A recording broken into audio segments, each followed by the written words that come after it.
Бул көйгөй бир нече жолу талкууга алынып келген. Учурда эки өлкөнүн келишими менен чектөөлөр алынды. 11 апрелден тартып кыргызстандыктар мамлекеттик чек арадан Ак жол автожол өткөрүү пункту аркылуу эч кандай тоскоолдуксуз өтүп баштады.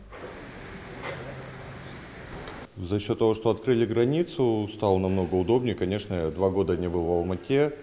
У меня там бабушка живет, она не могла 2 года к нам приехать. Да, границу открыли, проходить стало легче. Теперь не нужно тратиться на билеты в самолет. Нужен, кажется, только загран и ПЦР, кажется, и все. Ну, мы во время пандемии не проходили через границу, вот как сейчас добро дали, проходим, и все упростили, намного легче проходить, вопросов лишних не задают, и очереди меньше стало. Очень быстро все прошло, все, довольно.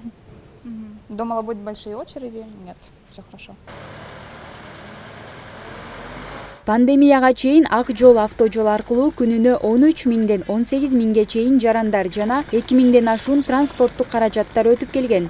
Ал эми пандемия убагында чектөөлөр киргизилип, 2 миңге чукул гана адам жана 150-200 транспорттук каражаттар өтүүгө туура келген. Чек ара кызматынын өкүлдөрүнүн маалыматында чектөөлөр алынган күндөн баштап абал туруктуу калыбына кайткан.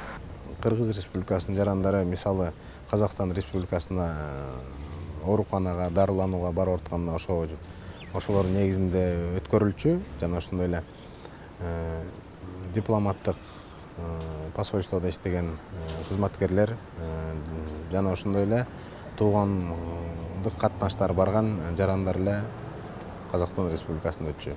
Азыр ал чектөөлөр алганына байланыштуу эч кыйынчылыктар жок, мамлекет чек араны өтүп жатышат.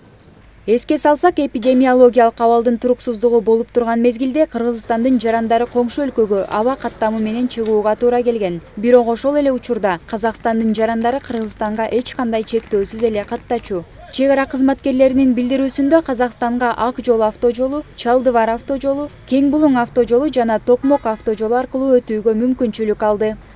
Айдай Ташыбекова, Чыңгыз Садыков, СТВ.